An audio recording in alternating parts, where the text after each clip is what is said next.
रामू विकाळे यांच्या जलजीवनच्या कामाबद्दल त्यांनी जी तक्रार केली त्यामध्ये रामू विकाळे हे शिवसेनेचं काम करत असल्यामुळे त्यांना टार्गेट करून त्यांना मी आमदार असल्यामुळे त्या तक्रारीची भीती दाखवून आपल्याकडे कसे वळतील यासाठी रामू विकाळेची तक्रार केली। खऱ्या अर्थाने नितेश राणे यांना जर ह्या मतदारसंघामध्ये जनतेला पिण्याचं पाणी मिळणं आवश्यक आहे आणि त्या दृष्टिकोनातून त्यांना जर काळजी असेल, तळमळ असेल, तर नितेश राणे यांनी जलजीवनचा पूर्णपणे त्यांनी आढावा घ्यावा। विशेषतः पहिला त्यांनी आढावा त्यांच्या स्वतःचा गाव जो आहे वरवडे आणि कलमट या दोन गावाचा आढावा घ्यावा। वरवड्यामधल्या सुद्धा ठेकेदाराची कामं पूर्ण आहेत।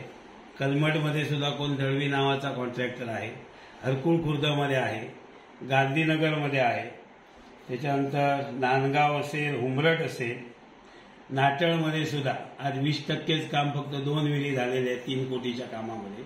म्हणजे ज्या ठिकाणी फक्त शिवसेना मानणारा एखादा कार्यकर्ता असेल किंवा कॉन्ट्रॅक्टर असेल त्याला टार्गेट करायचं, पण जिल्ह्यातील किंवा मतदारसंघातील जनतेबद्दल काळजी असेल तर जे कॉन्ट्रॅक्टर यांचे आहेत या ठिकाणी मग कोरगावकर असतील, लोके असतील, त्यानंतर दळवी असतील, त्याच्यानंतर चव्हाण असतील, मानगावकर असतील, हे जे कॉन्ट्रॅक्टर आहेत ह्या कॉन्ट्रॅक्टरांची जी यादी जी आहेत यांची यादी त्यांनी जाहीर करावी की कोणाची कामं किती अपुरी आहेत, काय आहेत।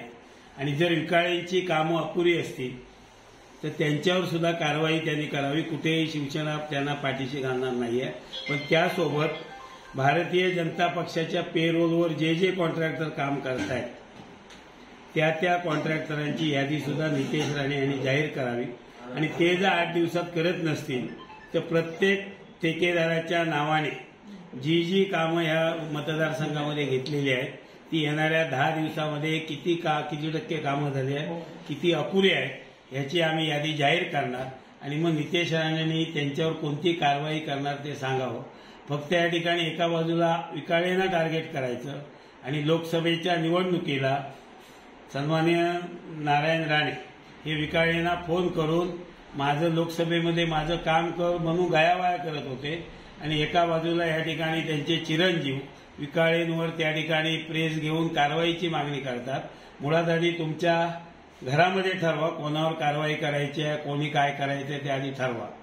त्याच पद्धतीने जी काही अनधिकृत असतील कामं किंवा ह्या पद्धतीने जी ठेकेदारी जी दिलेली आहे ह्या ठेकेदारीवरती पक्ष न मानता ह्या लोकांच्या टॅक्समधूनही कामं केली जात आहेत। म्हणून जनतेच्या भल्यासाठी ह्या मतदारसंघामध्ये सुद्धा जी कामं अपुरी आहेत त्याचा पंचनामा येणाऱ्या 10 दिवसामध्ये आम्ही जाहीर करणार आहोत।